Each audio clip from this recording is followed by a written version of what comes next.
destacó que los recursos enviados por los mexicanos desde el extranjero ayudan a afrontar los estragos de la pandemia. Pero, a ver, ¿qué significa todo esto? Me enlazo en este momento con Mario Di Constanzo, consultor financiero. Mario, ¿cómo estás? Un gusto saludarte y por atender nuestra llamada. Al contrario, don Paco, muy buenas noches. Un saludo a ti, a todo tu auditorio y a todo tu equipo. A ver, déjame preguntártelo así de bote pronto. ¿Tenemos que festejar este tema de las remesas? ¿Qué significa? No, yo te diría, primero, no hay nada que festejar. No hay nada que festejar porque estas remesas han llegado, pero por iniciativa de nuestros migrantes. No es que el gobierno federal esté llevando a cabo una política o esté llevando a cabo acciones pues para traer más remesas. Me parece que esto es un logro, un éxito que se quiere colgar el presidente mintiendo como lo hace muchas veces en las mañaneras. ¿Por qué se está dando esto? Además, no es un fenómeno exclusivo de México. En Guatemala, por ejemplo, el primer trimestre del año, el monto de remesas creció 31%, en Honduras 29%, en El Salvador 28%, en República Dominicana 49%, en Colombia 11%, en Nicaragua 9%. ¿Por qué sucede esto? Por la recuperación económica que ha habido en los Estados Unidos y que está permeando a todo el mundo, y que al recuperarse el empleo, no hay que olvidar que en Estados Unidos en el primer trimestre del año se generaron 1.3 millones de empleos. Si lo comparamos con lo generado en México, por ejemplo, en México se generaron apenas 251,000, de los cuales entre el 30 y 35% son empleos informales. Luego, entonces, no se debe a ninguna acción del gobierno mexicano. No se debe vender como un éxito. No se debe tampoco a que se esté generando un mayor crecimiento económico en México. Al contrario, creo que debería de darnos un poco de vergüenza que buena parte de estas remesas, que en promedio el año pasado fueron de $400, en promedio un poco más, poco este trimestre son como de 350. El valor de esas remesas para las familias migrantes está siendo carcomido por la inflación.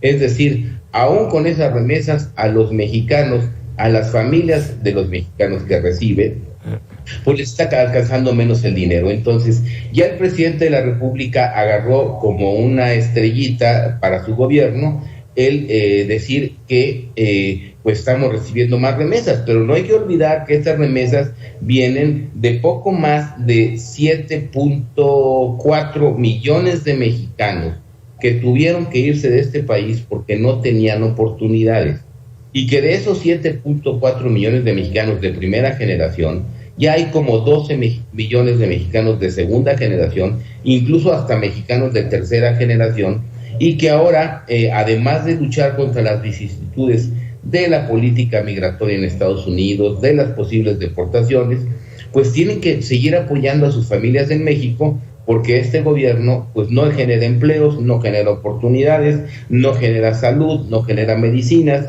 Entonces creo que no es un éxito. Sí es un tema importante porque es una entrada de divisas al país, pero desafortunadamente no es como consecuencia de una política de México. Yo te diría peor aún, si tomamos las cifras del año pasado, por ejemplo, nos podemos dar cuenta que el envío promedio de los mexicanos, y no es recriminación a los mexicanos que viven allá porque ya mucho esfuerzo hacen, fue de $457 por envío, más o menos, por persona que envía.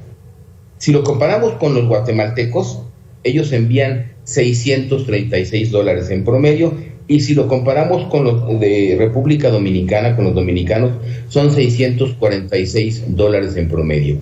Y además, el gobierno mexicano ha reducido la protección a estos mexicanos en el exterior.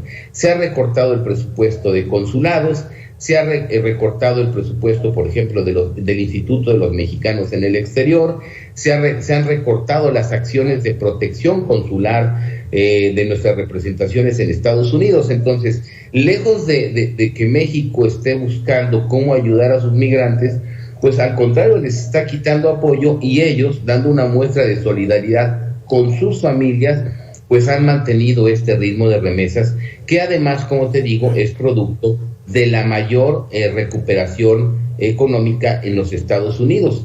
Ojalá y México en su momento hubiera lanzado los apoyos económicos que lanzó Estados Unidos, que hubiera protegido el empleo, que hubiera protegido a las empresas para que no hubieran desaparecido y se estuvieran recuperando más rápido. México no lo hizo, Estados Unidos sí lo hizo, y por eso su recuperación es mayor, y al haber empleo, estos mexicanos que radican allá pues vuelven a tener un ingreso para seguir enviando dinero a México. Oye, por esto que nos estás diciendo, déjame hacer reflexiones y preguntas contigo, Mario. Por un lado, ¿qué harían las familias mexicanas sin recibir ese dinero que les envían sus familiares en los Estados Unidos? ¿Qué harían? Muchos de ellos morirían prácticamente de hambre. Y la otra es que esto nos hace dependientes, por un lado, de los mexicanos en los Estados Unidos, y por el otro, abre más grande la puerta de invitación a que se vayan los mexicanos a los Estados Unidos. Coincido plenamente contigo. No solamente las familias estarían muriendo de hambre, hay muchos municipios en el país cuya actividad económica, el municipio se sostiene gracias a las remesas, municipios en el estado de Guanajuato, en Zacatecas, en Jalisco, en el estado de México, que son estados tradicionalmente emisores de esta migración, que se sostienen gracias a estas remesas. Y como tú atinadamente lo dices, el decir que están aumentando, pues es una invitación indirecta o muy directa a que los mexicanos se vayan para allá, porque están viendo pues que hay dinerito, que hay oportunidades de empleo, mientras que en este país no la hay. Me parece que es una manera pues muy absurda y errónea del presidente de la República de interpretar estas remesas, cuando es un tema que en el fondo pues sí nos debería dar vergüenza, porque son mexicanos que se fueron, que tuvieron que irse de su país a buscar una mejor oportunidad,